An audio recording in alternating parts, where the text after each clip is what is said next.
freedom, man. That's what it's all about.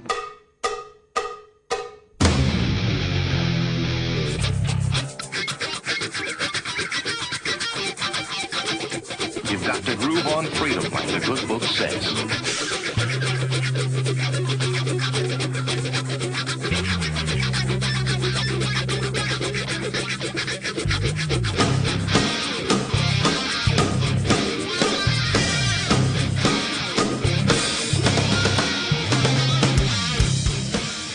Welcome. You are listening to What on Earth is Happening. This show will discuss the topics of human consciousness, mind control, natural law, the occult, and all issues that affect the freedom of the people of Earth. What on Earth is Happening will endeavor to shine light upon the darkness of our world and to offer empowering solutions to the problems we face as humanity approaches its critical moment of choice. And now, here is your host, Mark Passio.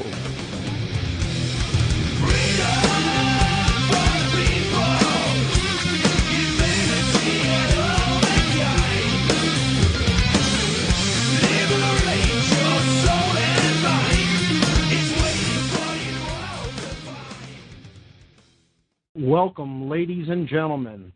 You're listening to What on Earth is Happening. I'm your host, Mark Passio. My website is whatonearthishappening.com. The network's website is revolutionbroadcasting.com. Today is Tuesday, August 24th, 2010, and we are going to continue our discussion of the outcome-based educational system that we have here in the United States today. We started this conversation last week, and I feel that this is such a critically important topic.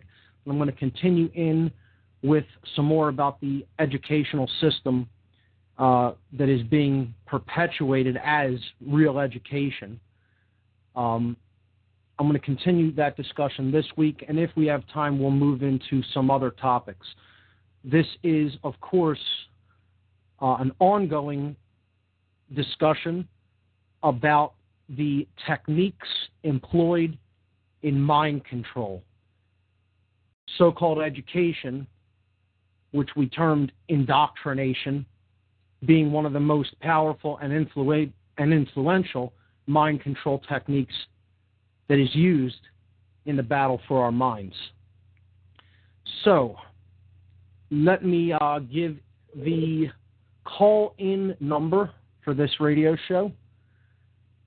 Feel free to call in at any time while listening. The number is 724-444-7444. There's no taboo topics. Talk about whatever you like. The number is 724-444-7444. The call ID number, which will have to be entered to put you through to the What on Earth is Happening show, is 83515.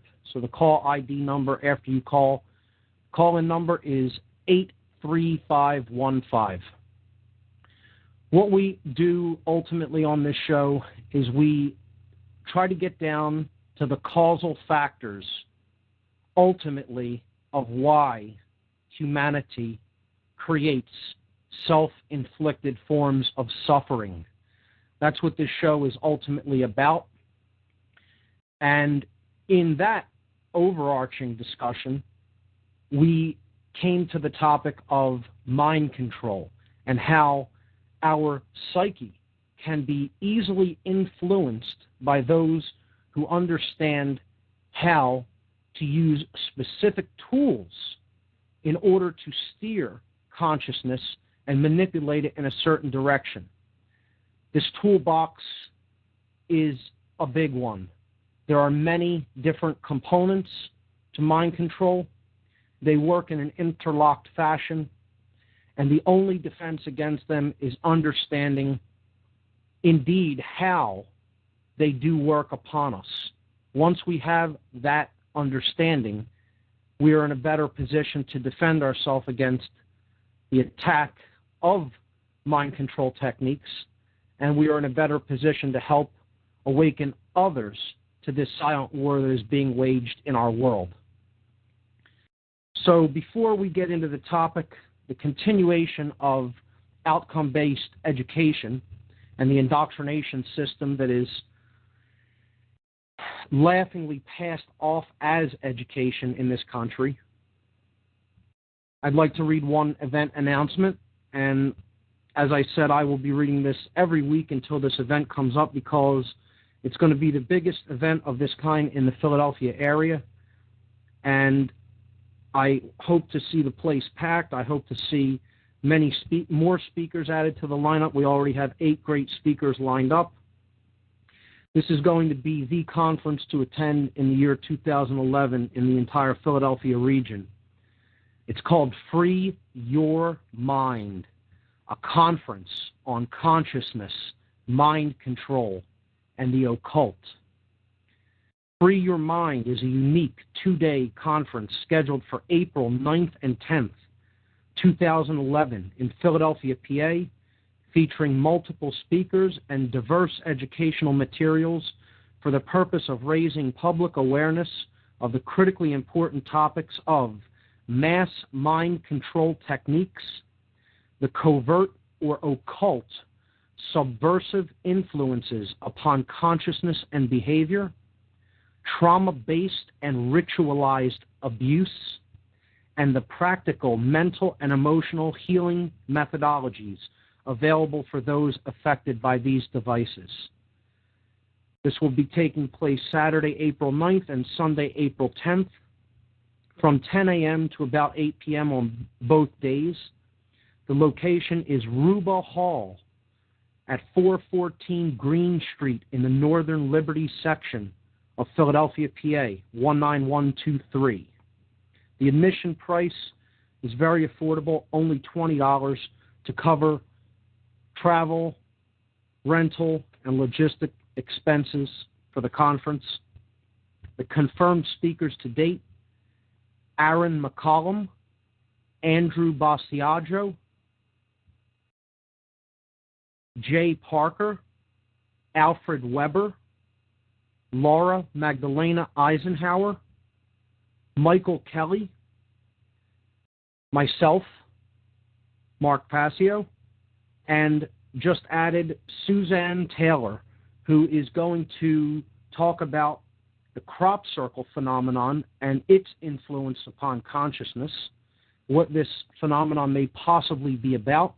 It is certainly an enigma, and she has made a documentary on this phenomenon called What on Earth, synchronistically enough. She's also going to be showing a bit of her great documentary on the crop circle phenomenon at the Free Your Mind conference. So Suzanne Taylor just added to the conference. For more information about the Free Your Mind conference, check out the website freeyourmindconference.com. It's a work in progress, still adding information and speaker biographies. Got a couple of them up there, but that will be being worked on as the conference approaches. I hope to get some more work done on the site and have it a little bit more complete in the following week. So with that having been said, let's jump right back into the topic of outcome-based education. The indoctrination system of mind control of our youth, in other words. What I'd like to do tonight is read some material that discusses this system and exposes it for what it is. And I didn't get to this last week, but I had mentioned this valedictorian of a Northeastern high school. Her name was Erica Goldson. Now, I wanted to have her on the program, but it looks like that just wasn't going to be able to happen for tonight. So I'd like to read the valedictorian speech that she bravely gave back in June, because I feel that she really told it like it was and spoke from the heart, and you could check out this video. I think I'll post a link, and you can check that out in the podcast section when this goes up on the podcast page on my website tomorrow. But she was the valedictorian of Coxsackie Athens High School in New York. I believe it's in upstate New York near Albany. This speech is from her valedictorian address given on June 25th, 2010. And she really let them have it, is all I can say about this speech. This is called Here I Stand by Erica Goldson. There is a story of a young but earnest Zen student who approached his teacher and asked the master, quote, "If I work very hard and diligently, how long will it take me to find Zen?" Unquote. The master thought about this and then replied, 10 years. The student then said, "But what if I work very, very hard and really apply myself to learn fast? How long then?" The master replied, "Well, 20 years. The student responded, "But if I really, really work at it, how long then?" asked the student. 30 years, replied the master. "But I do not understand," said the disappointed student. "At each time that I say I will work harder, you say it will take me longer." "Why do you say that?" replied the master. "When you have one eye on the goal, you only have one eye on the path." This is the dilemma I have faced with the American education system. We are so focused on a goal, whether it be passing a test or graduating as first in the class. However, in this way, we do not really learn. We do whatever it takes to achieve our original objective. Some of you may be thinking, well, if you pass a test or become a valedictorian, didn't you learn something? Well, yes, you learned something, but not all that you could have. Perhaps you only learned how to memorize names, places, and dates to later on forget in order to clear your mind for the next test. School is not all that it can be. Right now, it is a place for most people to determine that their goal is to get out as soon as possible. I am now accomplishing that goal. I am graduating. I should look at this as a positive experience, especially being at the top of my class. However, in retrospect, I cannot say that I am any more intelligent than my peers. I can attest that I am only the best at doing what I am told and working the system.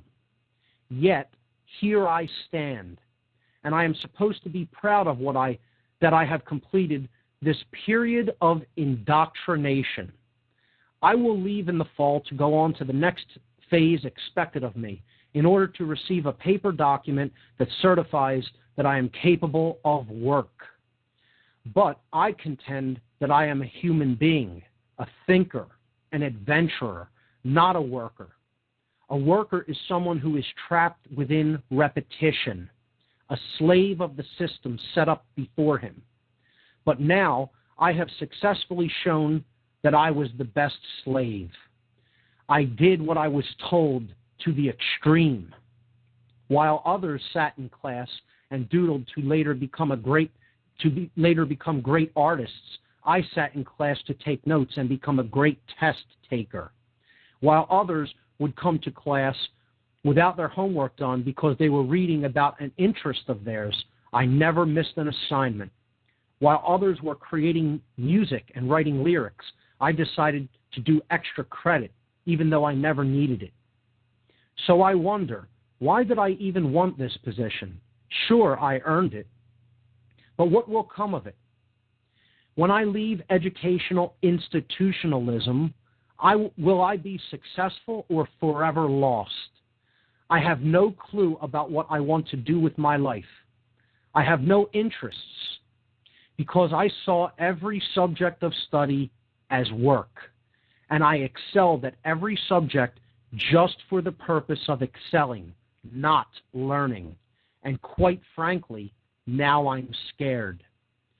John Taylor Gatto, a retired school teacher and activist critical of compulsory schooling, asserts, quote, "We could encourage the best qualities of youthfulness, curiosity, adventure, resilience, the capacity for surprising insight simply by being more flexible about time, texts, and tests, by introducing kids into truly competent adults, and by giving each student what autonomy he or she needs in order to take a risk every now and then. But we don't do that," unquote. Between these cinder block walls, we are all expected to be the same. We are all trained to ace every standardized test. And those who deviate and see light through a different lens are worthless to the scheme of public education and therefore viewed with contempt. H.L. Mencken wrote in The American Mercury for April 1924 that the aim of public education is not, quote, "to fill the young of the species with knowledge and awaken their intelligence." Nothing could be farther from the truth. The aim is simply to reduce as many individuals as possible to the same safe level, to breed and train a standardized citizenry, to put down dissent and originality. That is the aim in the United States, unquote.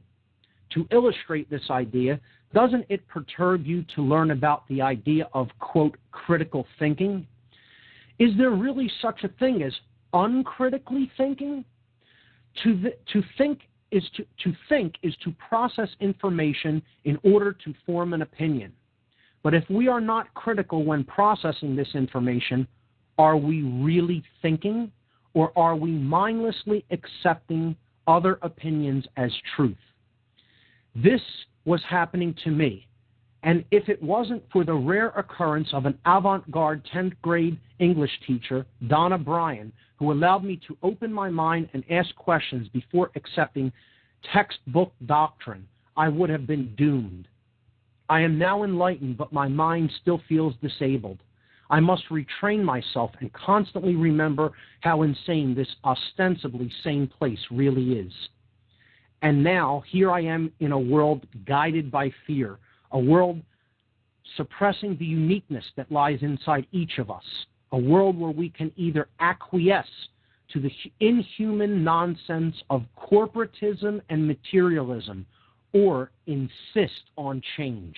We are not enlivened by an educational system that clandestinely sets us up for jobs that could be automated, for work that need not be done, for enslavement without fervency or meaningful achievement.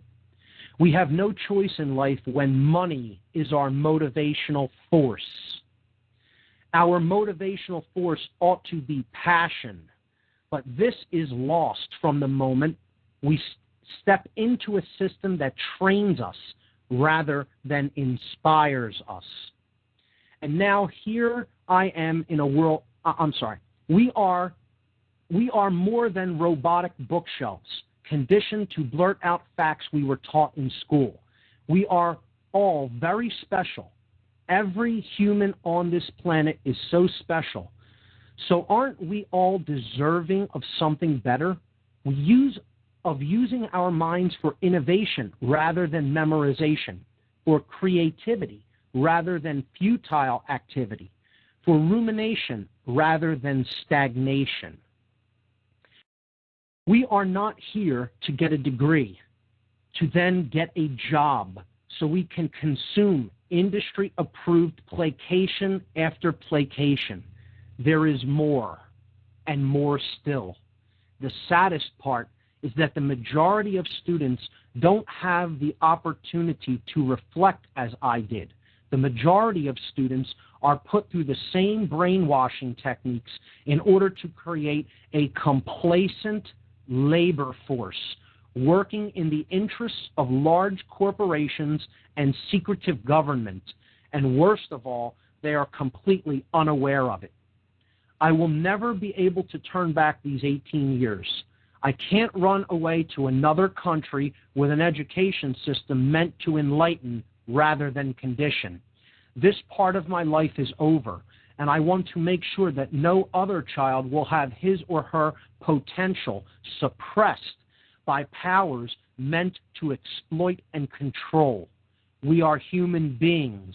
We are thinkers, dreamers, explorers, artists, writers, engineers.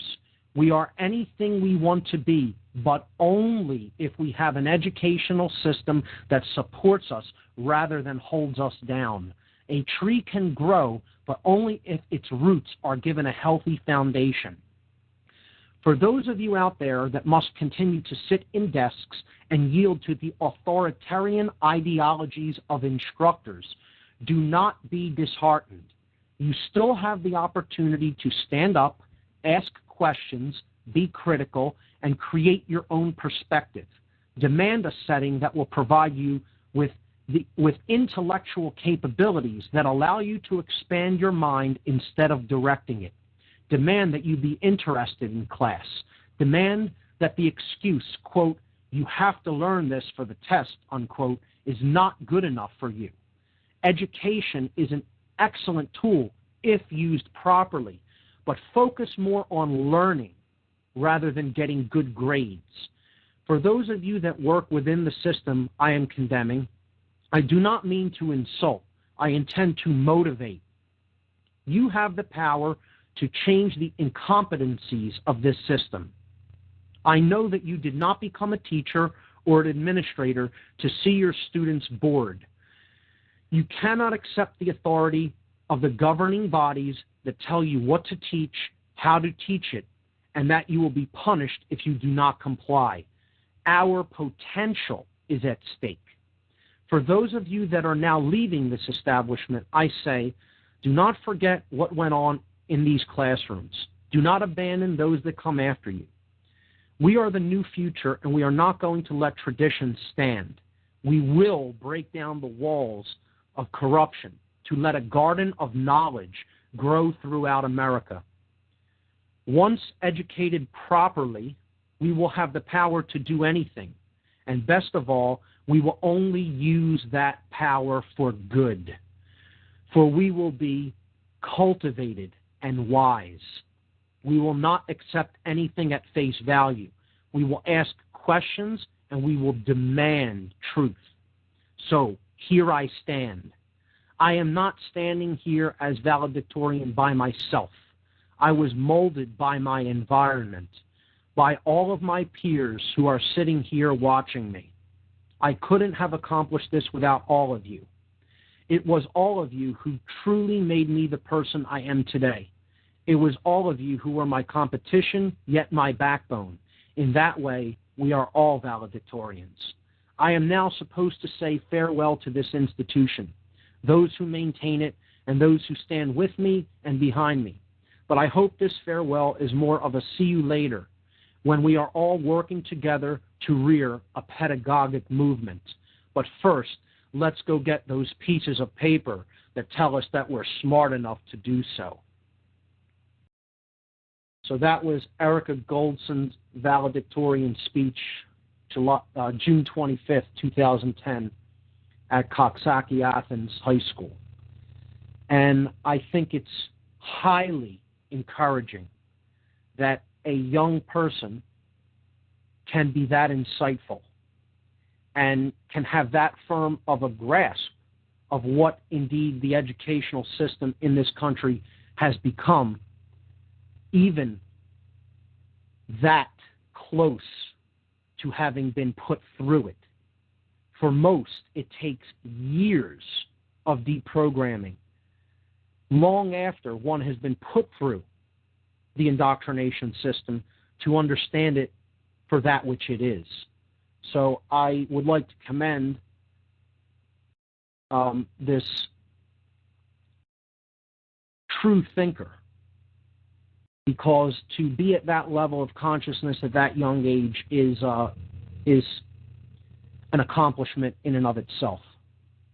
So I see we have a caller on the line from Central New Jersey. And again, I love taking calls.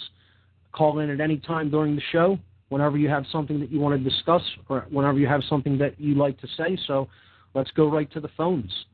Caller from Central New Jersey, you are on. What on earth is happening? What do you have for us? Caller from Central New Jersey, are you there? All right, going once, going twice, gone. All right.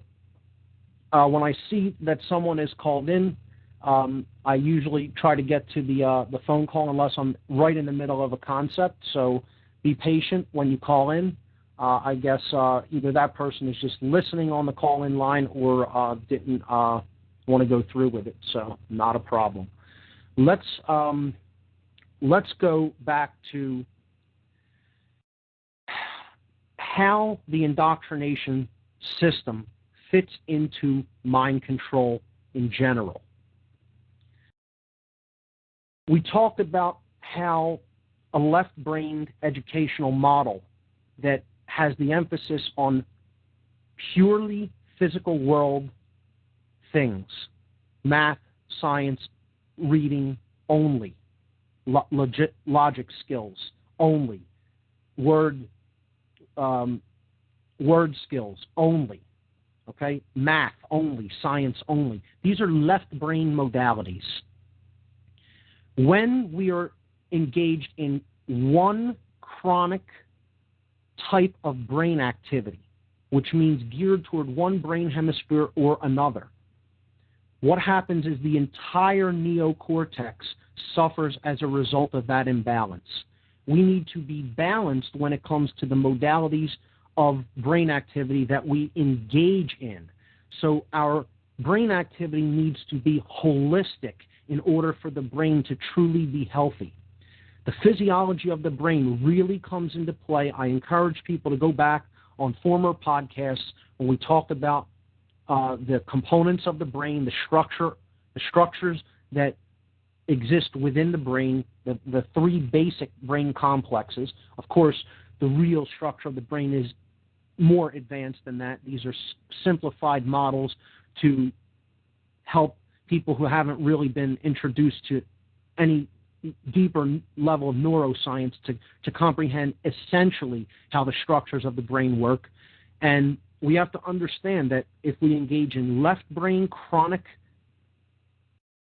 activity and thought, we are going to see an imbalance across the entire neocortex.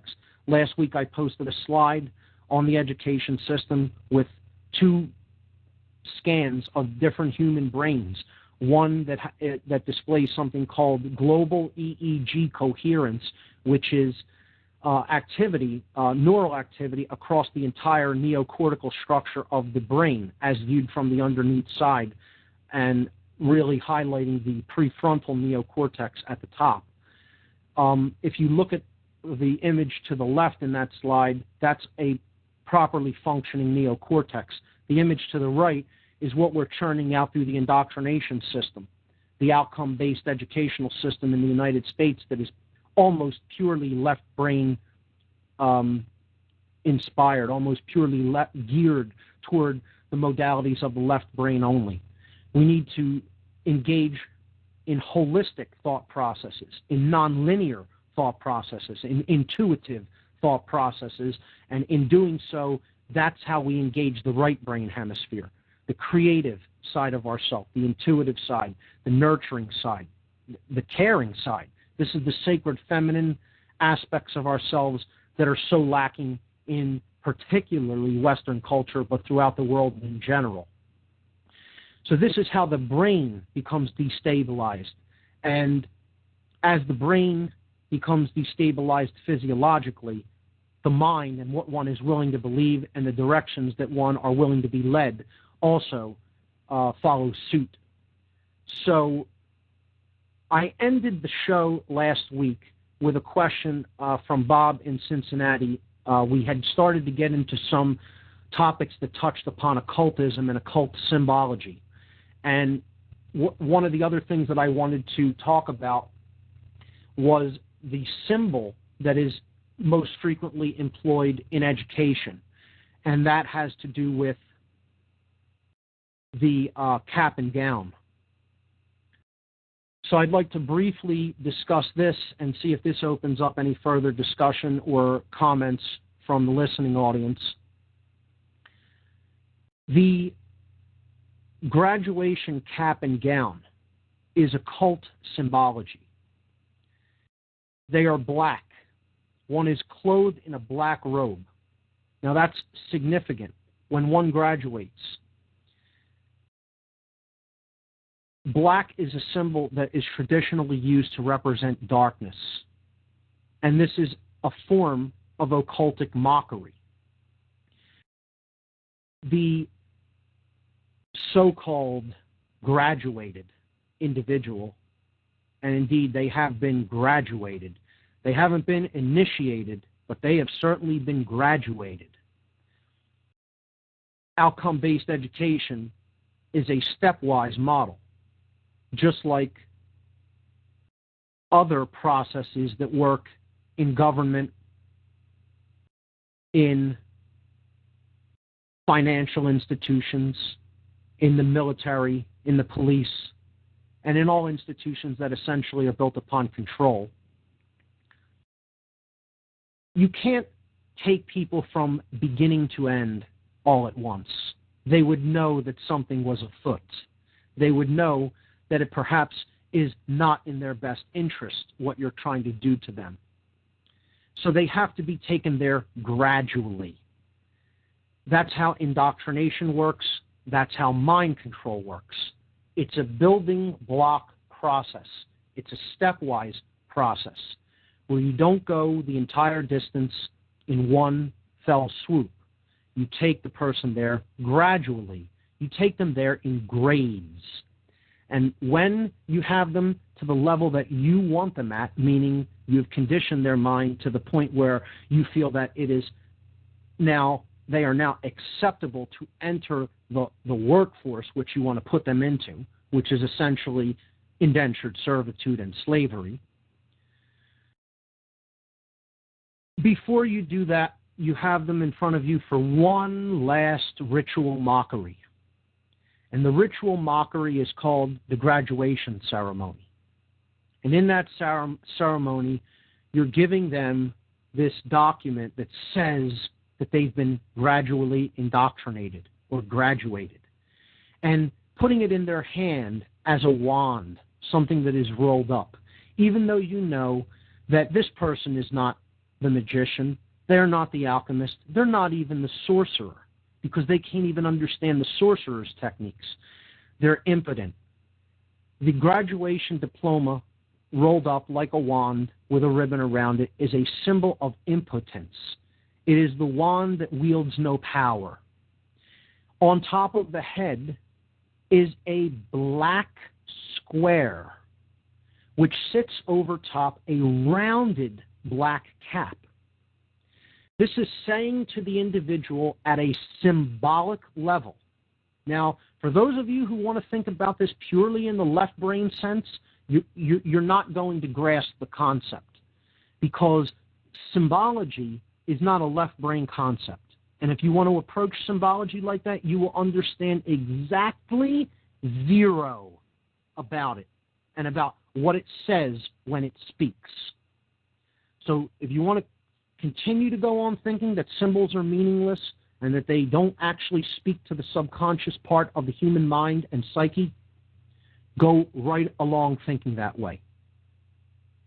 I can't convince you that what I'm saying about symbology in general is true. You can only understand that by studying symbology on your own and understanding how it is used, in what instances it is used, and what it is saying when it speaks.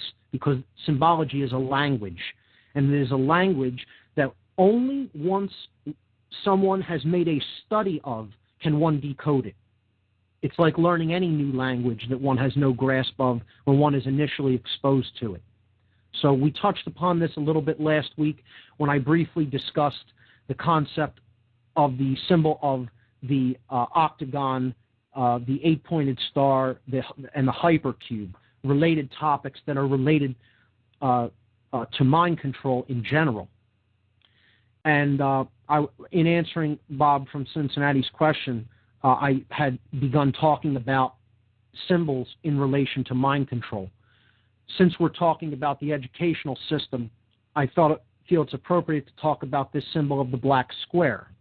Now, for those who may be somewhat familiar with Freemasonry, which is something that we're going to talk about extensively on future shows when we start to discuss and penetrate occult systems and occult philosophies and occult ideologies. We will talk about the symbols of Freemasonry. And one of the most important symbols of Freemasonry is the black and white checkerboard floor. You will see this in Freemasonic temples, lodges. You will see this in their tracing boards that they give to initiates to study, to contemplate, to meditate upon. What this symbol ultimately means in the system of allegory and symbology that is Freemasonry is it means base consciousness. That is what the checkerboard floor of the house ultimately means. In symbology, it is explaining to the person that you, in your state of unconsciousness, in your state of not having been yet fully initiated to truth and wisdom, you are a wanderer between light and darkness. Yet you do not have the spiritual discernment to know, truly know, which is which. And this is a true concept. This is not something that is just made up by the people who developed the system that we call Freemasonry. It is not just something that people randomly believe in. This is a symbol that is stating a truth in nature, a truth in how things actually do exist in the world that we live in. Because there are an overwhelming abundance of individuals who have no idea how natural law principles work. And we've talked about natural law extensively on this show, and we'll continue to talk about that more so as the weeks progress. I'm going to say a bit about natural law tonight in relation to what we know, how we know it, and the whole indoctrination system that people are put through that we call the public school system of education. They're putting upon the head this symbol of the black square. In the black and white checkerboard pattern that is used in Freemasonry and other occult systems as well, the black square represents darkness. It represents ignorance. It represents the condition of not knowing. One could also say it additionally represents nescience. And I've made the distinction between nescience and ignorance quite clear on previous shows, but I'll restate it again. Nescience is not knowing or understanding something that one could not reasonably have the expectation of knowing by never having been exposed to it. Ignorance is not having information about something that one would reasonably have the expectation of having known at some point because of the information that they do have at their disposal. So in this distinction, I would unequivocally state that the human species is largely in a state of ignorance, mass ignorance, not a state of mass nescience. Ignorance is deliberately ignoring something that you do have the reasonable expectation to be able to comprehend, because that information does indeed exist within your grasp. And you have the ability to take in that information through exposure to it because it is made available. And there are people who will violently deny this and violently say that that is not the case, that the human species is simply nescient, that they could not reasonably have the expectation of understanding natural law principles, of understanding the truth of what is taking place on this planet, and that this information is completely suppressed from them. And what I say to that is total bunk. Total bunk. Nonsense. And I can't make it any clearer than that. I'm just going to state that as fact. That's total, utter nonsense. The amount of information that exists in this world, of good, critical information that exists in this world, is so overwhelmingly, staggeringly immense that it can barely be even comprehended by anyone. It's ignored. Flat out ignored.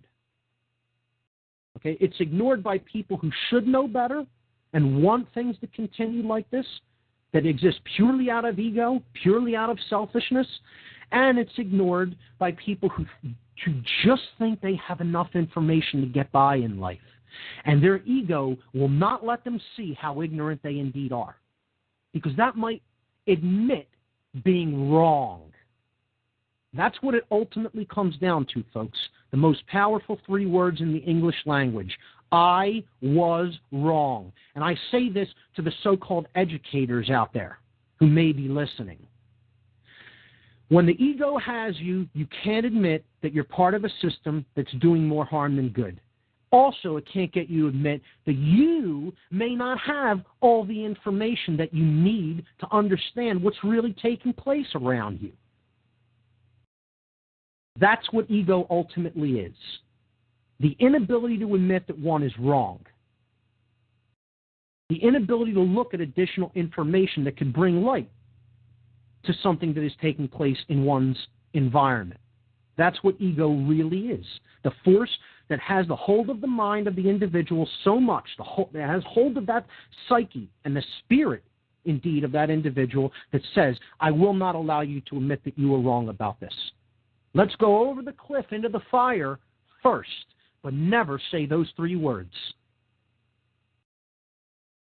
So getting back to the symbolism of graduation, this black square is placed in a subversive position. Okay, it's not carried by the person. Okay, it's not on their shoes, right? It's on their head. It's not only on their head, it's on the top of their head. Right at the location that is traditionally referred to as the crown chakra. The vortex of energy, the vortex of energy that is the highest spiritual flow of energy that bursts forth from the human body and connects with the universe. This is the chakra that is associated in mystic traditions with the attainment of enlightenment, along with the third eye chakra. On this chakra point, at the top of the head, is placed this black covering, a black cap. And above the black circular cap, okay, so put in a superior position to even the circular shape that surrounds the neocortex. Okay, they're putting the circle around the neocortex, but covering it in a black dome. And then above that, they're putting the square. The square elevated to the position above the circle. Just as we talked about last week, the octagon elevated to this position on a cop's hat. Now, you don't just have the single square, but the double square. The mind control is completed. Not only do you believe in nonsense, you're willing to enforce it through violence, through the initiation of undue force. which you don't have the right to take against other sovereign individuals. So they're doubly insulting the cop who wears the black octagonal, 8-cornered hat, right out in the open to anyone who has any eye and any ear to understand the language of symbology. And this is very basic symbology, the black and white checkerboard floor. Very basic symbology, the black square. See, it's saying that that the being itself is a checkered, quote-unquote checkered person. They live the checkered life. See, this is a word pun. Word puns are also used in occult symbology, particularly when it comes to mockery of an individual through symbols.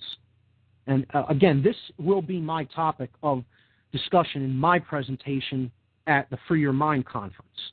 I'm giving you a small taste of it here, but I'll be going extensively into the symbology of police and military and showing you how they are the most ritually mocked people on this planet. And the occultists who own them, and they do own them, they do.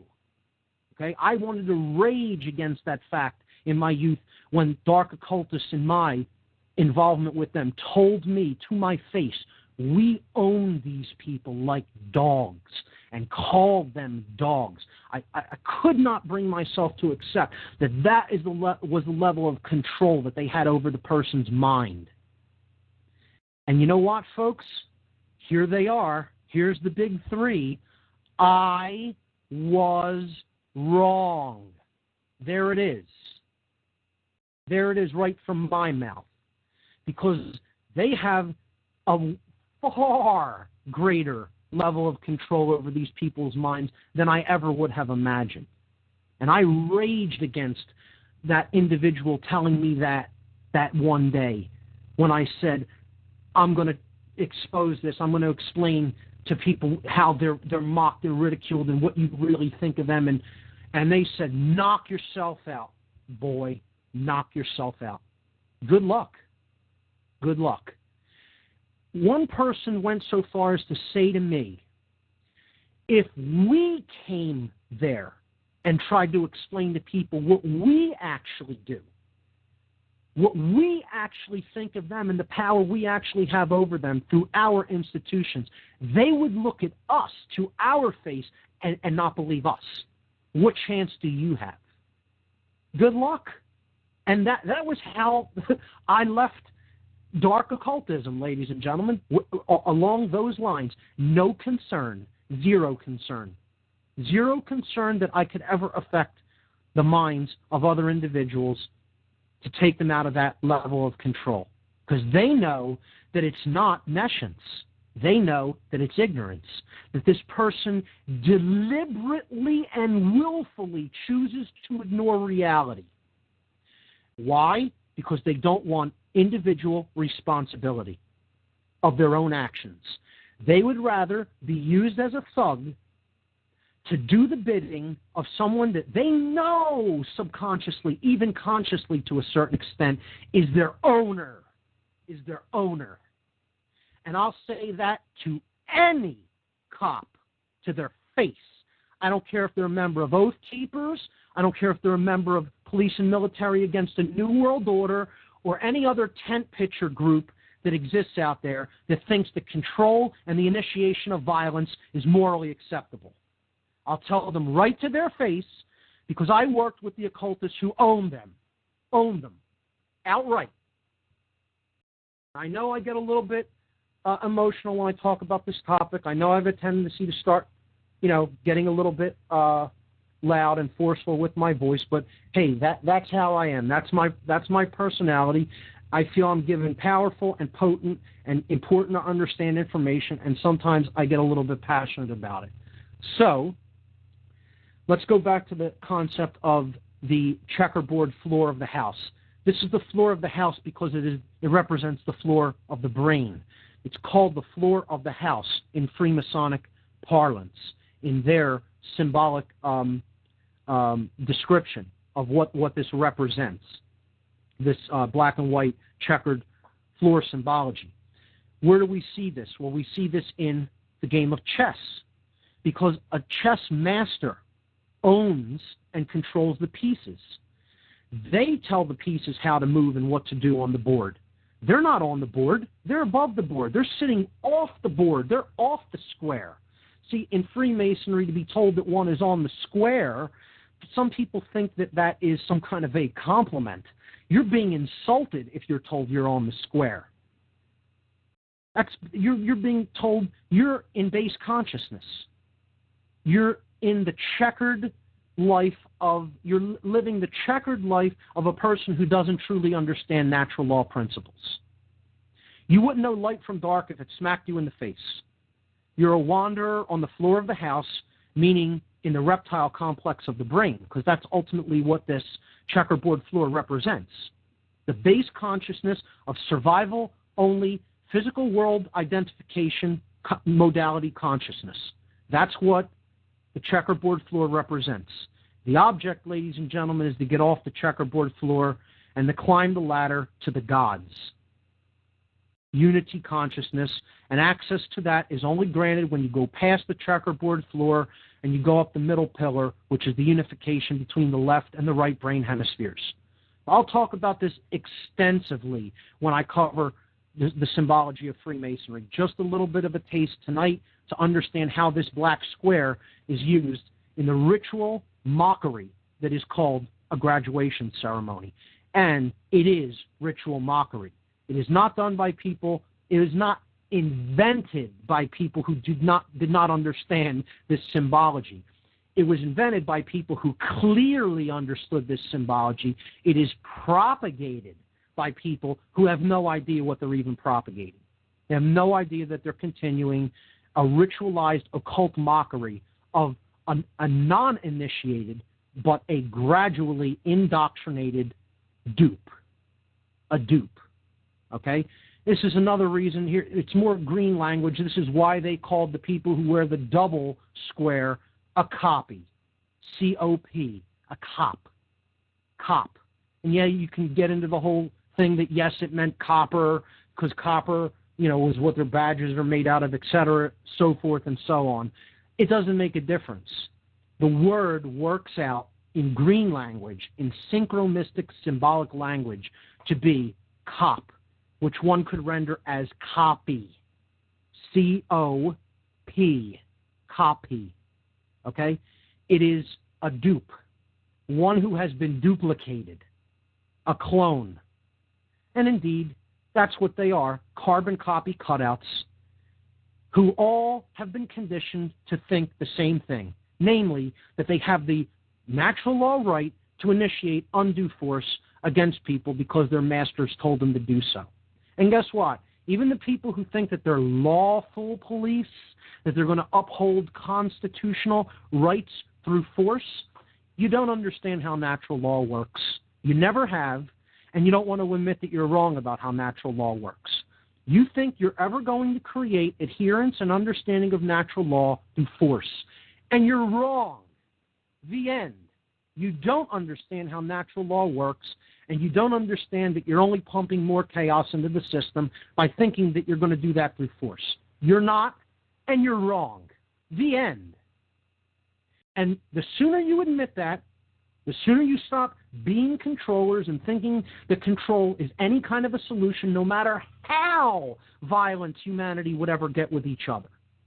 And you start to understand natural law is the answer, and you start to understand that only the proper propagation of the understanding of natural law through voluntary understanding, through putting this information out there in a coherent way, is the only way that we can ever solve the problem of the low level of consciousness that this species exists in. Are you ever going to make any progress? You're never going to do it through control. Sorry to break that to you, cops. Sorry to break that to you, military. Okay? But you exist in a total state of ignorance. And the symbols you wear are demonstrating that to you and telling it to you at every turn. And your owners are telling you that at every turn. Okay? You don't want to hear it, but you're going to hear it. At least from me. You're going to hear it. Okay? So, That's the symbology of the checkerboard floor of the house in Freemasonry for anyone that has a true understanding of what those symbols really mean. And indeed, this is the exact consciousness that people are bred to be in upon coming out of the indoctrination system that we call, quote unquote, the public school education system in the United States. So, that is the symbol of the black square that is placed upon the head in a black robe, right upon the crown chakra the square is placed, and it's a mockery. The person is being told, you know exactly zero. You're in darkness. You're a dweller in darkness, and we're putting that right on your head to confirm it. And you have no idea what it even means. And again, they do this doubly so for cops. Not only don't you understand what you're a part of, you're willing to take action in your ignorance. So we'll double the square. We'll put two of them in the form of the octagonal hat. And indeed, look at police regalia in England. They wrap the checkerboard floor of the house, the symbol of the floor of Solomon's Temple in Freemasonry, which represents the brain, and the checkerboard floor represents the base brain or the R complex. They wrap it around the neocortex. In the band, around the hat of the cops in England, is wrapped the checkerboard floor of the house. And indeed, they go even further to insult them. It's laughable. It's actually, if it weren't so sad, I would sit there and belly laugh like they do. Because I heard them right from their lips to my ears, as I've said. Hysterically laugh about this. It's a joke to them, folks. It's a laughing stock. It's a big belly laugh joke. That they're mocking people in the open, and they're too dumb to even understand that they're being mocked. And you know what? In a lot of ways, folks, I really think that even if they did understand it, they would just continue to go along with it. They love their servitude. They love the fact that they have masters. They love being owned because it absolves them of their personal responsibility to learn anything. They want to be dumb. They want to be ignorant. They want to just be used and abused and pushed around and told what to do so that they can say, I don't have to think. I just do. In rote, like a robot. I just do. I don't think. And we'll talk about how they're mocked through numerology as well. They're told that all you do is do. You don't think and you don't feel. It's a joke to the occultists that own these people. And you know what? I don't even try to say they don't own them anymore. They do own them. They own you. Lock, stock, and barrel. Owned. Owned. You don't understand your own sovereignty and you don't respect sovereignty in others. Therefore, you're owned.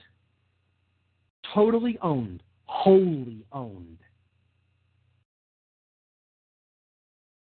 Wrapping the symbolic symbol, the symbol of base consciousness, mind control, and pure ignorance around the neocortex of the brain.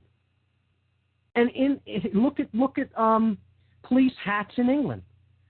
They wrap this checkerboard floor right around the brain of the dupe, of the copy. Okay, wrap it right around the brain, and then on the third eye, they put a double square. Yeah, exactly. Right on the third eye chakra, right on the forehead, the badge of the police in England is a double square. But good luck with not wanting to admit that you're duped about it. Good luck. Enjoy. Enjoy what you got. Enjoy the state of mind control you have. That's the symbology that is employed in indoctrination when it comes to the education system. And that's simple symbolism. Symbolism builds from there, folks. This is building blocks. This is ABCs. If you can't conceptualize what I just laid out, and you can't understand the symbolic concepts that's conveying to the subconscious mind, once it is decoded at the conscious level, you're going to be very, very hard-pressed to understand more complex symbology. because symbology gets very much more complex than that. Yet, it always conveys simple ideas. And in this case, namely, the person doesn't understand light from dark. They dwell in ignorance on the floor of the house in the base brain. The symbology of the black square placed on the crown chakra in ritual mockery of the non-initiated. So, it's the top of the second hour.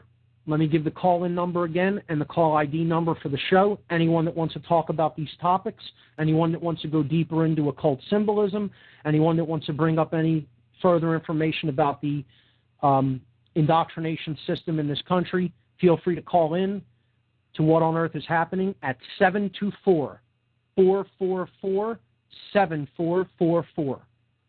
Once again, that's 724-444-7444. The call-in ID number that you have to put in when you call is 83515. Once again, the call ID number, 83515. We're going into the second hour of tonight's broadcast, and I want to read a little bit more, continuing with the discussion of the indoctrination system and indoctrination in general as a vehicle for mind control. I want to read a few quotes from some good documents that can enlighten people to what's really going on when it comes to education. The first is from Charlotte Iserbyt, who I mentioned last week and posted a video to my podcast page. She wrote a book called The Deliberate Dumbing Down of America. I would highly recommend this book. I would suggest that anyone that wants to learn more about the outcome-based education system and how it functions and how it was put into place, read her book, The Deliberate Dumbing Down of America. Her name is Charlotte Iserbyt. Charlotte is Charlotte, and Iserbyt is Iserbyt. Charlotte Iserbyt. This is a couple of quotes from The Deliberate Dumbing Down of America. The traditional definition of education, like the one given in the New Century Dictionary of the English Language, is the drawing out of a person's innate talents and abilities by imparting the knowledge of languages, scientific reasoning, history, literature, rhetoric, etc. These are the channels through which those abilities would flourish and serve. I want to read that whole thing again because I think it is critically important to understand a good definition of what education really is, and this, I feel, is a good one. This is from the New Century Dictionary of the English Language, and Charlotte Iserbyt is quoting this in her book. Education is the drawing out of a person's innate talents and abilities by imparting the knowledge of languages, scientific reasoning, history, literature, rhetoric, etc. The channels through which those abilities would flourish and serve. The channels through which they would serve the individual. This is known as a liberal education, meaning it is the methodology of learning through which one is freed. A liberal arts education. I spoke earlier today via phone with John Irvin of Gnostic Media Podcast. He's going to be on the show probably in a few weeks. He has been getting into the trivium system of education, which is based upon the liberal arts, is based upon grammar, rhetoric, and logic. John is moving forward with his work in a great direction to help people understand what it truly means to think. What is being critical? How can we develop those tendencies in ourselves in a way that literally is like lifting weights? You want to build muscle, you lift weights to do that. You exercise to do that. You eat the right foods to do that. Well, there are methodologies to which one can employ that will result in a true education. And that is what the liberal arts are. I would encourage people to check out triviumeducation.com. It's one of John's sites. Going back to Charlotte Iserbyt's book, The Deliberate Dumbing Down of America, after she gives this definition of what true education is, she says a quantum leap was taken from the above definition to the new dehumanizing definition used by the experimental psychologists found in An Outline of Educational Psychology. This is a book by Rudolf Pintner, Pintner, which claims that, quote, learning is the result of modifiability in the paths of neural conduction. Let's just think about that, just that first sentence before we go further.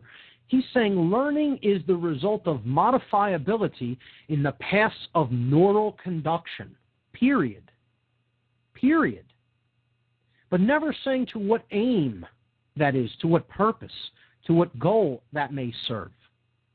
Continuing with Rudolf Pintner's definition of learning, explanations of even such forms of learning as abstraction and generalization demand of the neurons only growth, excitability, conductivity, and modifiability. The mind is the connection system of man, and learning is the process of connecting. The situation response formula is adequate to cover learning of any sort. The situation response formula is adequate to cover learning of any sort. And the really influential factors in learning are readiness of the neurons, sequence in time, belongingness, and satisfying consequences. Ladies and gentlemen, meaning outcome-based. The ends justifies the means, and the ends is all the goal is about. All the whole process is about. That's all it's about, the ends. That's it. We have in mind where we want to take you from the beginning, and this system is just a process to complete those ends. Continuing with Charlotte Iserbyt's analysis in The Deliberate Dumbing Down of America, she says, an in-depth understanding of the deplorable situation found in our nation's schools today is impossible without an understanding of the redefinition in the above statements. Education in the 21st century will, for the majority of youth, be workforce training.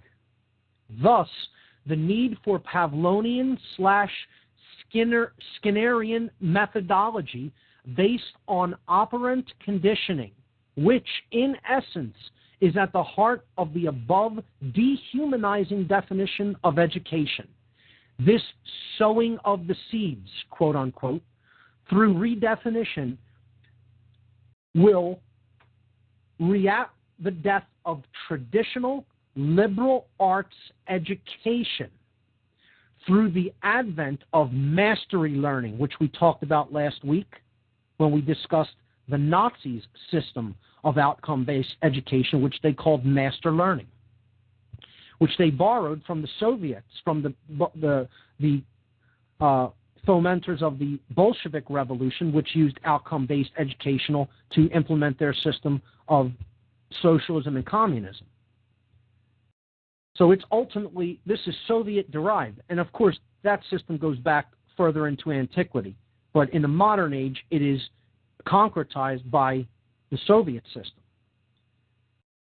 She says that this will re-up the death of traditional liberal arts education through the advent of mastery learning, outcome-based education, and direct instruction, all of which will be performance-based and behaviorist, meaning it will simply be based on a grading system, not true learning. It will simply be outcome-oriented to create in the person being indoctrinated the behavioral patterns that are wished to see by the engineers who invented the system, the social engineers who invented the system. That's all it is. It is to create a specific set of behaviors. And by any definition you want to call it, folks, that's called mind control. When you gradually give people only the information that you feel that they need to inspire a set of behaviors that you have in mind for them, that is called mind control.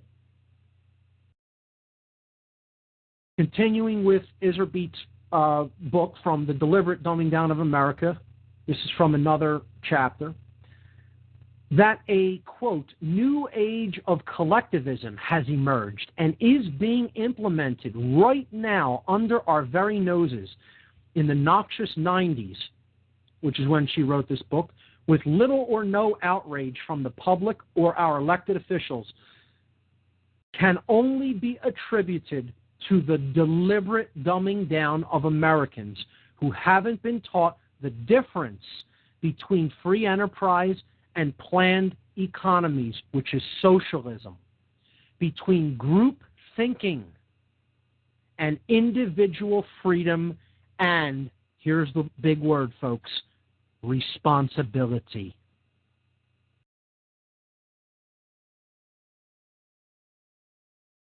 The reason they can get away with this, the reason that it goes on practically unhindered, is because people in general want to run away as fast as possible from the responsibility of solving their own problems in an equitable and peaceful way. The end. That's it, folks. And you know what?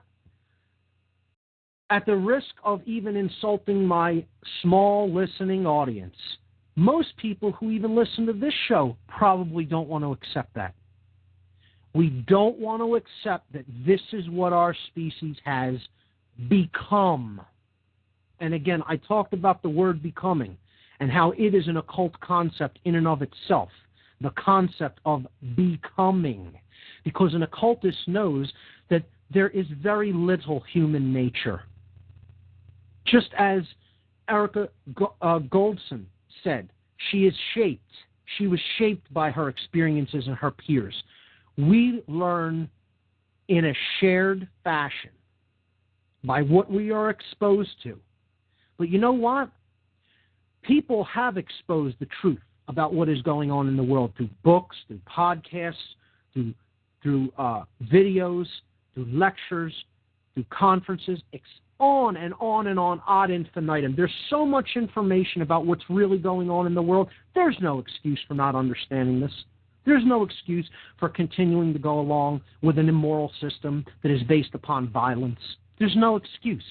Anybody still doing that, anybody still in that state of consciousness is a willfully ignorant dupe. So there I said it. Equally, in deep ego, are people that don't even want to admit that is the case. They want to make excuses for the human population. They want to say, oh no, they're ready to accept responsibility. They really want to know what's real. They want to know the difference between truth and fantasy. They want to learn natural law. They really don't, folks. People largely want to remain ignorant, and they want to continue to shirk personal responsibility. And that's why the way that they're going to be forced to learn by nature itself is by fire. By fire, they're going to be forced to learn. Don't say, I didn't warn you, and don't say, I didn't try to tell you so. Anybody who's listening or who could propagate this information to anybody else, this is the hour that we are at. And that time is coming upon the human species. Because, once again, instead of accepting responsibility, instead of looking at truth openly, without fear, realizing where we have come, realizing where the refusal to understand the self, the corner that it has backed us, that this refusal has backed us into, we are going to send ourselves down a path that none of us are going to like. One bit. And you know what? It will have been richly deserved because the laws of nature are never failing. They work 100% of the time, unceasingly and flawlessly. It is we who refuse to accept this. And to that end, to the understanding of that, I want to read a couple more quotes which take us down a little bit more of a deep and occult understanding of this, which has traditionally been hidden from us until modern times and this vast information explosion and the advent of many enlightened people who are walking the earth right now, desperately trying for the betterment of humanity to try to get this information to be more readily accepted by the individuals who the dark occultists of this world refer to as the dead. This is a quote by R. Buckminster Fuller. I would highly suggest people look at this man's work. R. Buckminster Fuller. Fuller. Fuller said, "The Dark Ages still reign over all humanity, and the depth and persistence of this domination are only now becoming clear. This dark age prison has no steel bars, chains, or locks. Instead, it is locked by misorientation and built on misinformation, caught up in a plethora of conditioned reflexes and driven by the human ego. Both warden and prisoner attempt meagerly to compete with God. All are intractably skeptical of what they do not understand. We are powerfully imprisoned in these dark ages simply by the terms in which we have been conditioned to think. And I would say we have been conditioned to not think. I would also say his use of the word God, where he says we are caught up in a plethora of conditioned reflexes and driven by the human ego, both warden and prisoner attempt to meagerly compete with God. I would say that his use of the word God in his explanation is totally interchangeable with natural law principles. It's one and the same. They're the same thing, folks. People ask me sometimes, what is enlightenment? And I say enlightenment is the full and complete understanding of every being's sovereignty and the total willingness to accept the responsibility to honor that complete sovereignty in all others, That's enlightenment. That is what enlightenment is. And there are so tragically few individuals alive on this planet that are at that level of consciousness that it's pitiful. It is pitifully sad. I'm not saying this to in any way discourage people. I'm trying to lay out the road we need to go down to get to the light. This isn't my road. This isn't my way. This isn't my ideology. This isn't my beliefs. This is actual point of fact reality about how natural law works. It can be known. It's a law of nature. It can be discovered and it can be lived according to. It can be lived by. And if we don't do that soon, the universe is going to wipe this slate clean, folks. It's not, you think nature's going to allow this, what we're creating here, to continue forever, unchecked, unabated, and we're going to get out of this situation unscathed? Good luck with that attitude if that's what you think. Enjoy what's coming if that's how you think. Because in her destroyer quality, the goddess is going to arrive here in full sway. And the lesson's going to be learned then, folks. It's going to be learned then. And it's going to be learned in the most uncomfortable way that we can possibly imagine. When, in fact, we had the opportunity to learn it in a way that could have benefited and served that which we are and furthered our evolutionary progress in consciousness. Continuing with another Buckminster Fuller quote, here's where we start to get into natural law a little bit, and I'm going to complete this, and hopefully we can get some calls to discuss some of this. If not, that's fine. I'll continue to go on, and we could either wrap up some more things about outcome-based education, or we could start to explore a new topic, a new methodology of mind control. So I'm going to read a couple more quotes. The first is by Buckminster Fuller. Fuller says that the fact that 99% of humanity does not understand nature is the prime reason for humanity's failure to exercise its option to attain universally sustainable physical success on this planet. And I want to just stop there at that first sentence because that is demonstrable of enlightenment. This person is enlightened. That's what enlightenment is.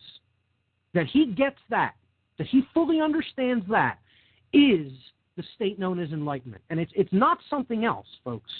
The New Age movement wants to propagate a lot of total crap about what enlightenment is. Okay? It's not this attainment of some kind of unreasonable perfection that New Age teachers, these New Age gurus, want you to believe that enlightenment is. That's not what it is. This is what enlightenment is, right here, what R. Buckminster Fuller is describing. And I'm going to read it again. The fact that 99% of humanity does not understand nature is the prime reason for humanity's failure to exercise its option to attain universally sustainable physical success on this planet. And I think that's one of the greatest quotes that has ever been spoken out of a human mouth or written down by a human hand. There's the whole story summed up in one sentence, folks. If you that's all you need to know, essentially. Good night. That's it. Continuing with this quote. Instead, I'm sorry. Where was I here? Okay. Success on this planet. The prime barrier to humanity's discovery and comprehension of nature is the obscurity of the mathematical language of science, true science.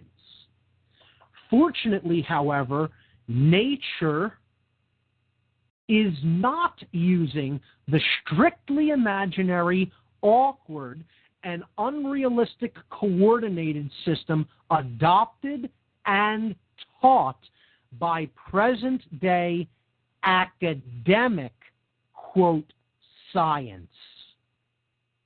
You see the distinction that is being made here? Nature doesn't use the arbitrary language that we do in academic science. It uses unswerving law.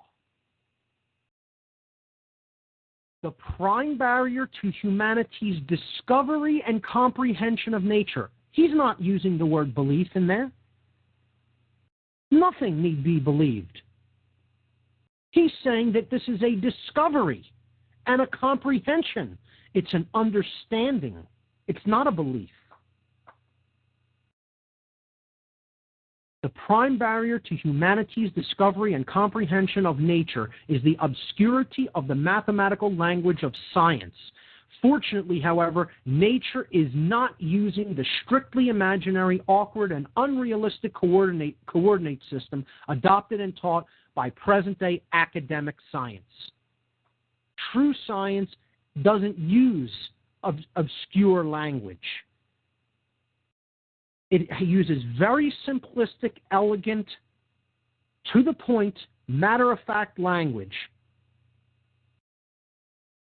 Truth is always simple and elegant and can be understood by anyone, so long as the ego is not so calcified and hardened within the individual's consciousness that it will not allow them to admit when they make mistakes. R. Buckminster Fuller, ladies and gentlemen, Illuminatus, enlightened one. And in keeping with that, the next quote I would like to read you comes out of the Rosicrucian tradition. One of the greatest Rosicrucian authors, and again, I don't have to believe and accept every single thing that anyone says to read a quote. I don't accept and believe every single thing Charlotte Iserbeat says. I wouldn't say I accept every single thing that R. Buckminster Fuller says. I don't believe or accept everything that Max Heindel has ever wrote.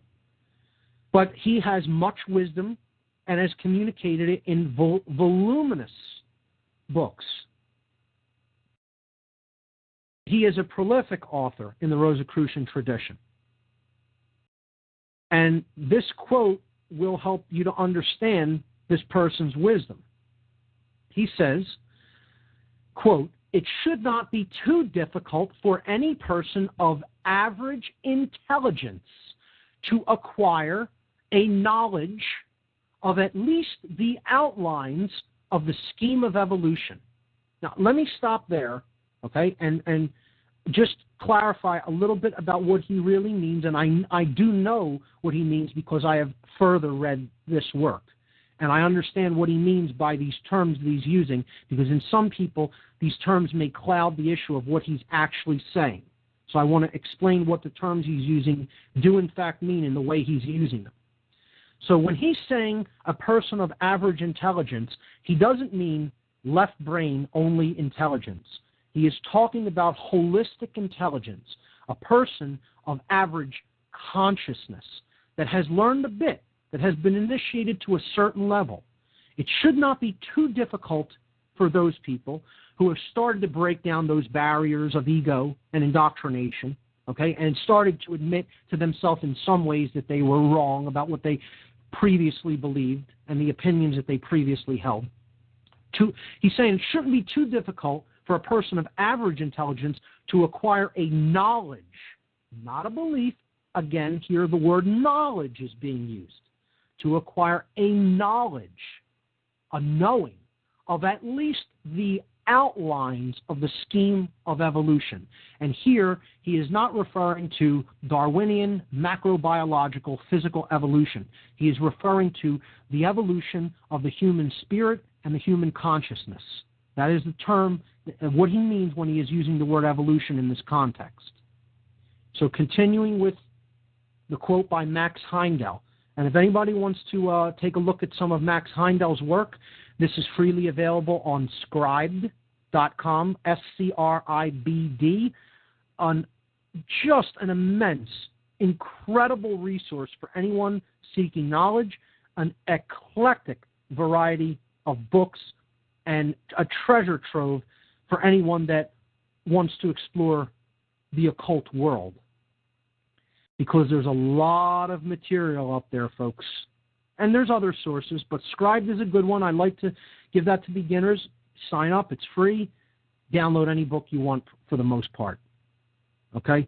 Heindel's work, almost in totality, I believe, is up there.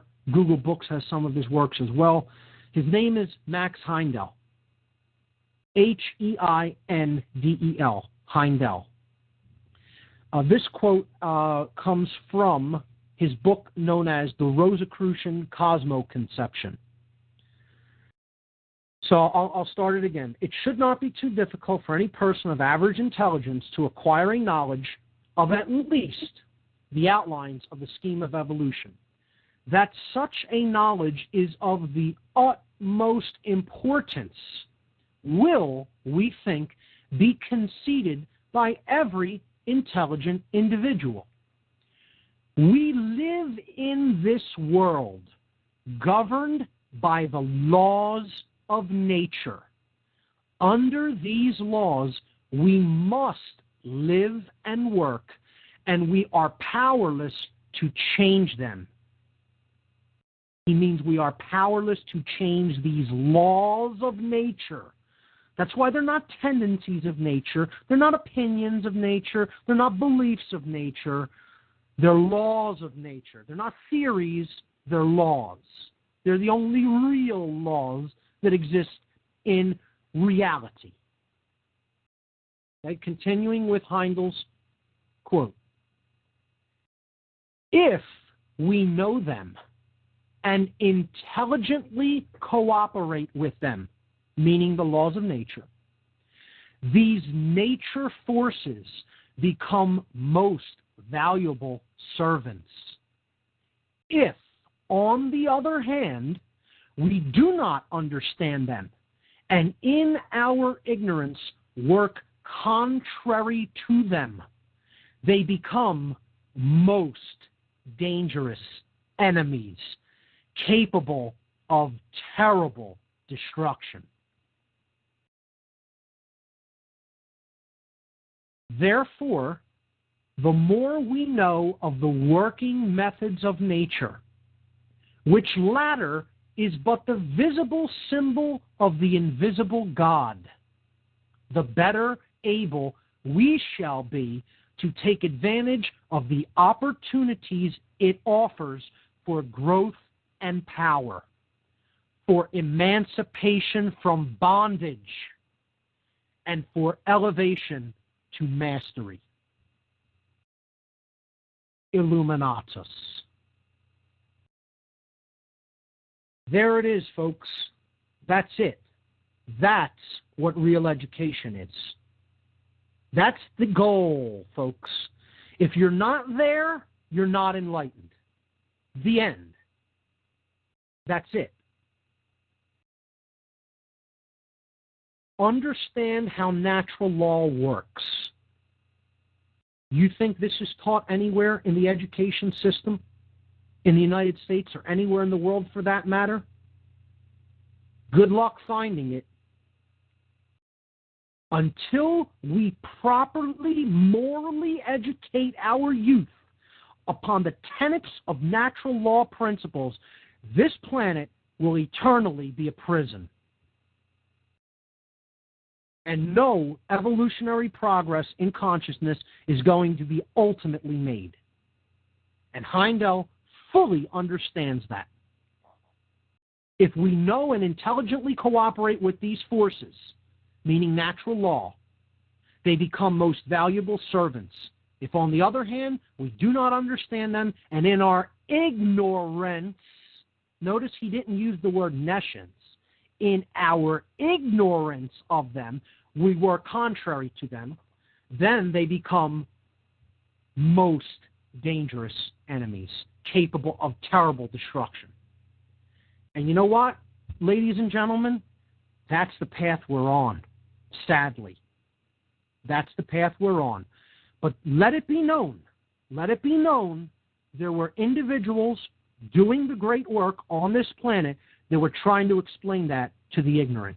Let it be known, let it be noted, and note it well.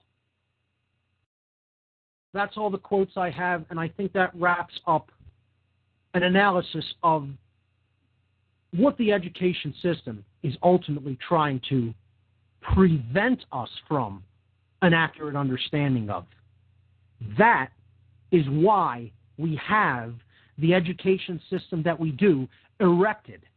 That's why it has been erected, to prevent that understanding that I just spoke, and for no other reason.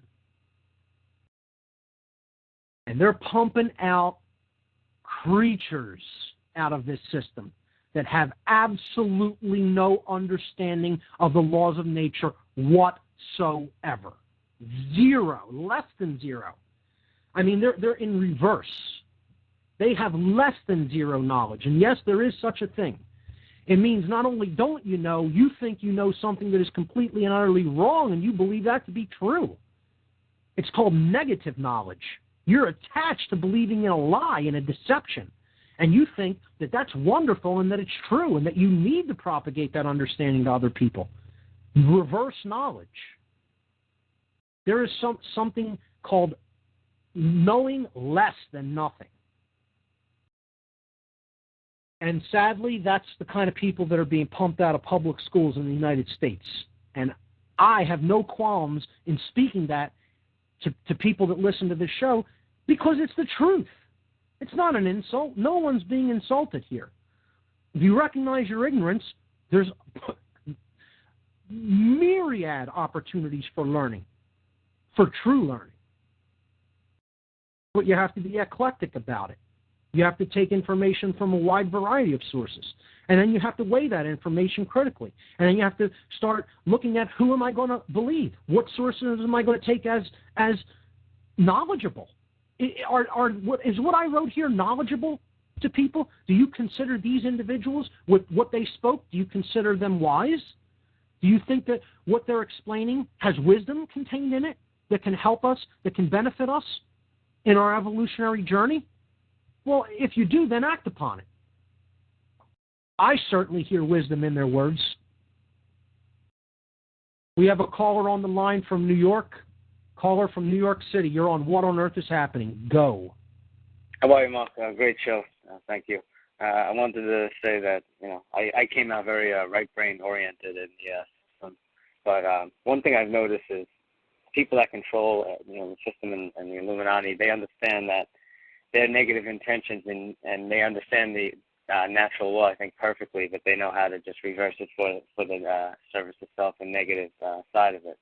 Therefore, it manifests itself in our lives physically, whereas, there it's just all mind, it's all control and manipulation and sorcery, like as you were saying. Absolutely. You're absolutely right about that. They do know these principles. Very well they know them. They're masters at them, and they're masters at manipulating those principles to get what they want through the ignorance of other people who do not understand those principles. The only way out of that is learning those principles. Yes. Yeah. Go ahead. Continue. The one thing I was going to say is one thing we have to start using a lot more. One thing the system is over here is very for boys anyway. It's missing the very sacred feminine side to it. It's very masculine oriented. Survive, fight or flight mode. That's it throughout 8 years, 12 years. Whatever you're doing, because all this is a goal, and it's whoever gets to the top of the greasiest pole, pretty much. That's what right. It's all like.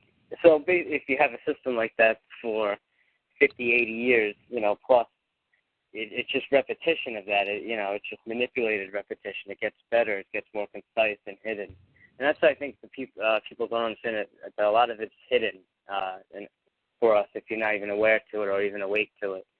So it's going to manipulate. It's going to affect you in ways that you're not even understanding why that your life is going in a certain direction. You may be a good person, but you're not unified in your mind, body, and spirit. So it's not going to. The universe doesn't respect it as much. Absolutely, and that's a profound understanding, sir. Absolutely. The universe is going to respect unity over duality any day, and people will rage against that. I raged against it for a long time too. When I had to admit to myself that the universe is granting the dark occultists what they really want because they're unified with themselves. It doesn't even matter if they're doing good with it or wrong with it. I mean, at a higher level, of course it does. But the way the physical laws work upon this plane through the mind, they're going to continue to get the outcome that they are seeking simply because they are unified and on the same page, and the people they are manipulating are not. That's it. That's how it works. Rage about it all you want, but that's how natural law works. They don't even know to be unified. They're not even sure what they should be unified against because they're all against each other. Republican, Democrat, female, gay, straight, whatever the case is. Right. I had a teacher that told me that by the time we're older, or 3/4 of our class is going to die of AIDS, and the blood on the flag will represent you and stuff like that. That was like 6th grade. And he was a great teacher. He had a very successful career, but he said things like that in his history class. And I just wanted to make that that statement, let it go out there, because I know there were other people that definitely were in that class with me. So I'm sure it affected them. You don't even think he heard it at one point. You're thinking, did he just say that? And you're spending like 3/4 of the rest of your day thinking, did he really just say that? And you don't even know later on, you don't even realize how that could affect you, or how did it, until you go back, analyze, and, you realize that where he was coming from, the system that he was in, and, what his goals and purposes were. Right. So I just wanted to say that, the only way to change it is through love. I agree. And that is expanding our own consciousness and helping others to do that very same thing. And I think you have a profound understanding of this, and I hope you continue along that path. And thanks for calling tonight. Thank you, Mark. Have a great night. You too. Take care. Never ceases to amaze me the great calls that we get here on this show. It makes me feel like there is some hope. Caliber of callers that I have never, ever seen in any other radio show anywhere. That's all I have to say about the folks who call into here. And thus far, it has been a pleasure to talk with people over the air on this show. So we don't have any other callers, so I want to briefly touch upon something that was just said by that last caller. He said that this indoctrination is based very much on repetition. And this is a mind control technique that is one of the most profound and effective techniques.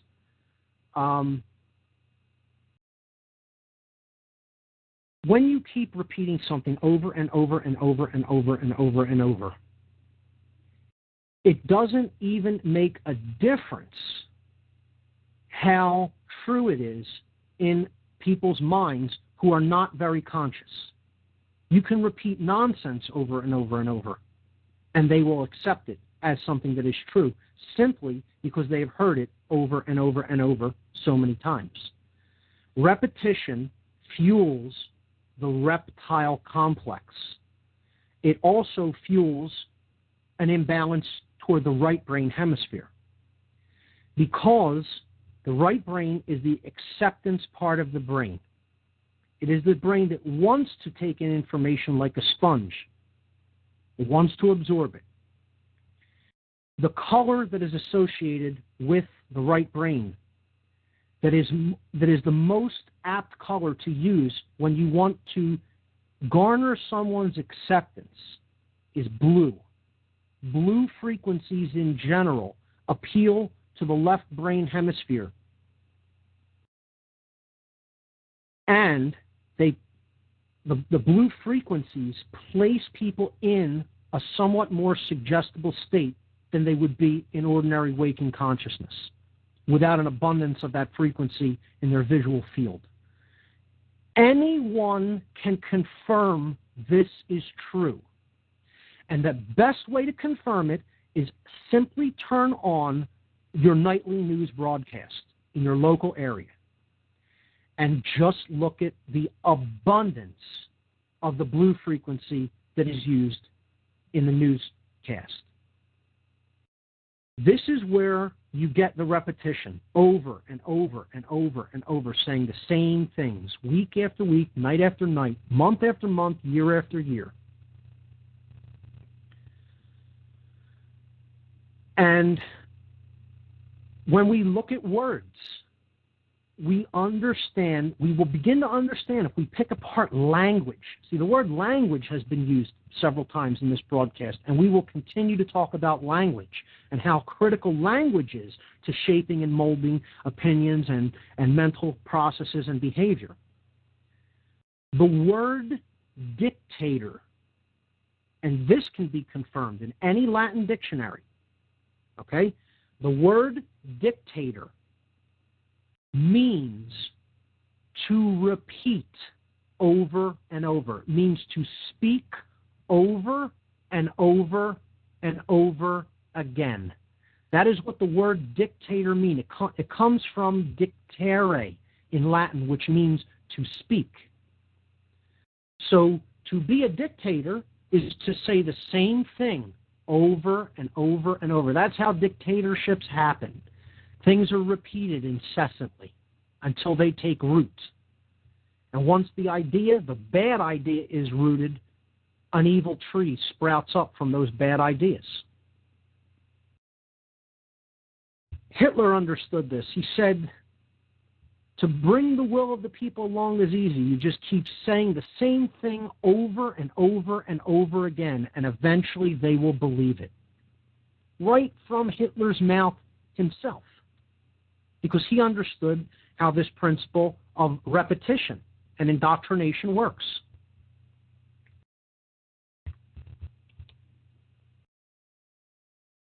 So, that is a valid and really enlightening point to bring up in connection with the school system. Repetition.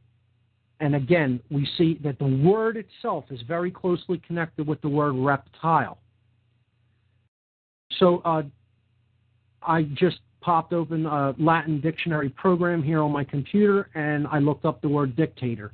It is the future passive imperative of the verb dicto dictare. And it means to say repeatedly, often, or frequently.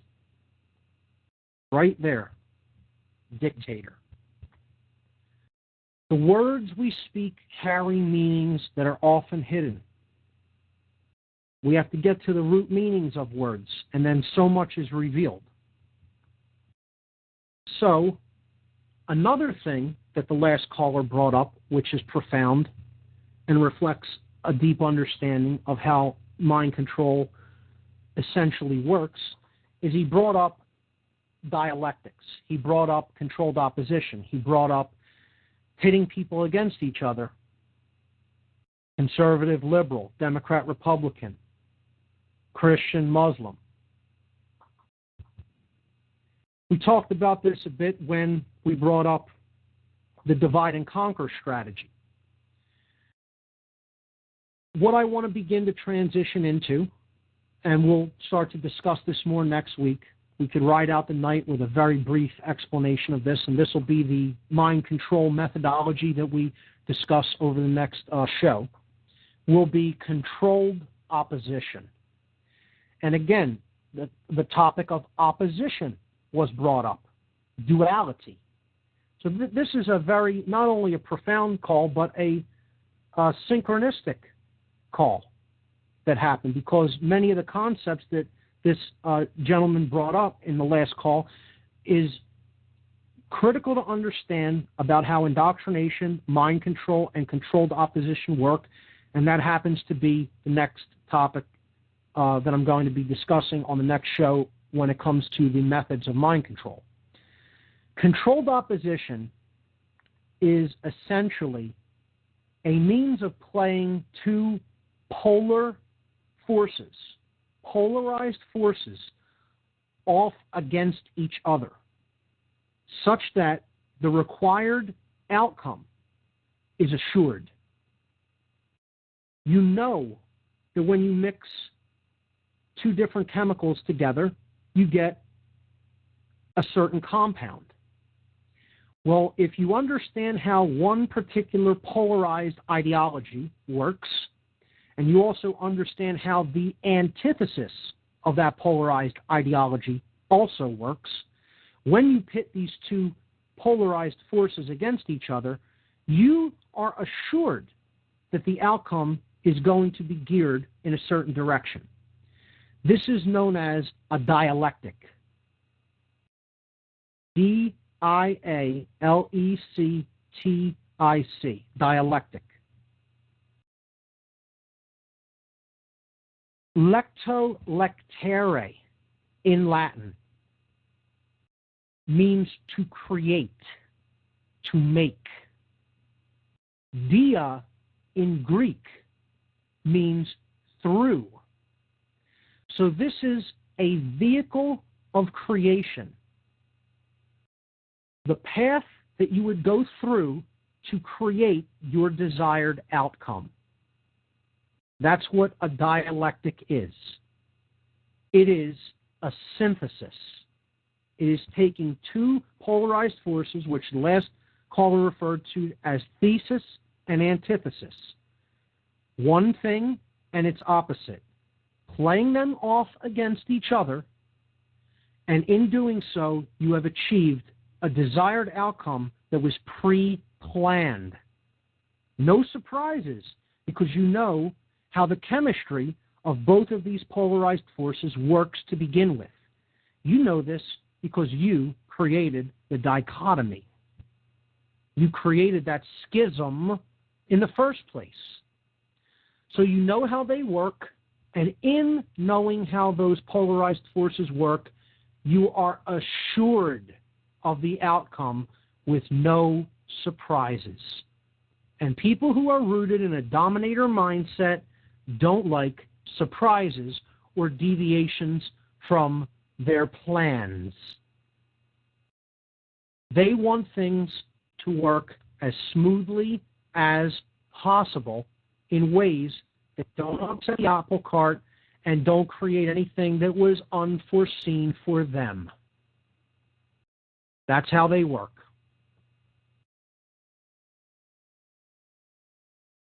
So,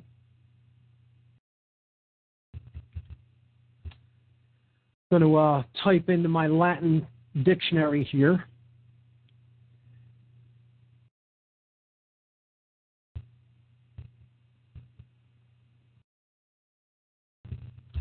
Lectere.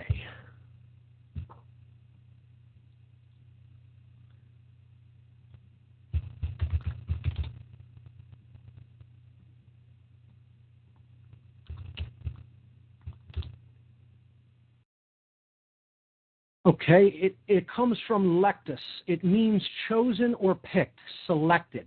So a bit off from created, which is what I originally brought up, but it is picking something out of a limited amount of choices. So dialectic would mean to steer in a certain direction through certain choices. And that perfectly describes what a dialectic is. You're looking to get from A to Z, and you want to steer the decisions by influencing the mind and the behavior patterns of individuals based on a dichotomy, two polar forces pitted against each other. So, the most widely recognized of these dialectics is politics. Politics is one that can clearly be seen to be a dialectic in this controlled oppositional paradigm. See, to get people to conform with your will and to think that it is their will, you need them to believe that they are doing something that they strongly believe in that is in opposition to something that is attacking their position. So you create two parties. You create conservative and liberal. You create Democrat and Republican. And then you influence someone to strongly identify, based on some of the tenets of these ideologies, you get them to strongly identify with these positions. And then you create the opposite. So a Republican wants fiscal conservation. They want to be conservative with the money that is spent. Then you create the opposite. You create the Democratic Party that will largely endorse tons of spending and government projects and nanny state incentives. And you get these two opposing viewpoints to constantly conflict with each other. You know, the Democrats will advocate Republicans will advocate imperialism and spending money on foreign policies that are interventionist most times. Democrats will advocate social reform programs and spending money on, giving people things that they aren't creating in and of themselves. So the nanny state programs, the being taken care of from cradle to grave, government as protector and caretaker.